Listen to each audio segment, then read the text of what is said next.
Du commerce français au bord du gouffre. Le nom de Vivarte ne vous dit peut-être rien, mais l'entreprise regroupe Laal, Koukaï, André et beaucoup d'autres enseignes, 17 000 salariés au total. Et ce qui retient l'attention, c'est que ce possible démantèlement est la conséquence de la pression financière d'un fonds vautour. Christelle Méral, Véronique Gaglione, Sylvain Doba. Laal, Koukaï, Naf ou Minelli, autant de marques qui appartiennent à Vivarte. Un groupe de 17 000 salariés. Hier florissant, aujourd'hui dans la tourmente, la faute au fonds d'investissement selon les syndicats. Ils se revendent Vivarte depuis 12 ans. 2004, rachat par le fonds français Pay Partners. 3 ans plus tard, 2007, revente à Charterhouse, à l'origine du fort endettement de Vivarte.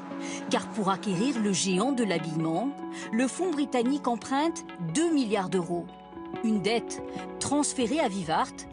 Résultat, des intérêts colossaux à rembourser à la banque.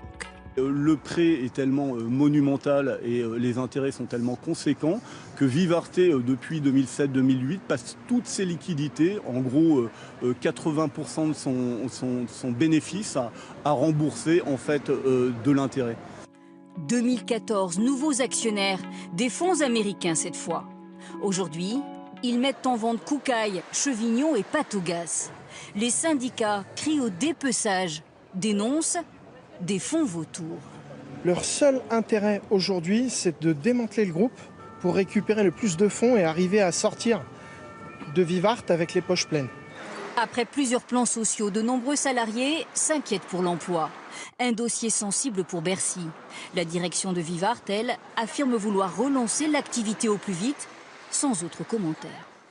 Et on va un peu plus loin avec vous, Jean-Paul Chapelle. Bonsoir. Bonsoir. D'autres entreprises françaises ont-elles connu la même mésaventure? Oui, David. Page jaune, l'ancien annuaire de France Télécom, rebaptisé Solocal. Depuis 10 ans, les fonds se sont succédés et ont plus pillé qu'investi. Résultat, 1 milliard de dettes. Prochaine échéance, dans un mois, l'entreprise risque le dépôt de bilan. Lee Cooper France, qui fabriquait des jeans, usine liquidée, la marque a été revendue à une société chypriote. Samsonite France, là aussi, usine fermée. Là, les salariés ont quand même obtenu une indemnisation. Ces sociétés-là ont été des proies pour les fonds vautours. Mais il y a bien d'autres sociétés en France qui survivent aux pratiques de ces fonds.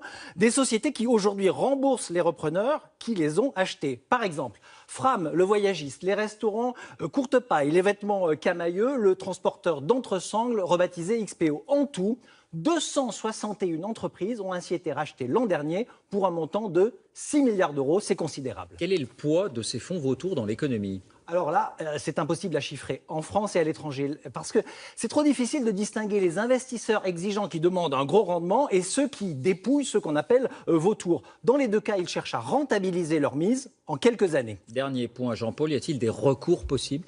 La seule limite, c'est une clause européenne qui interdit de vendre par morceaux une entreprise qu'on vient d'acheter, en tout cas pendant 2 ans. Au bout de 2 ans, tout est permis. Merci Jean-Paul.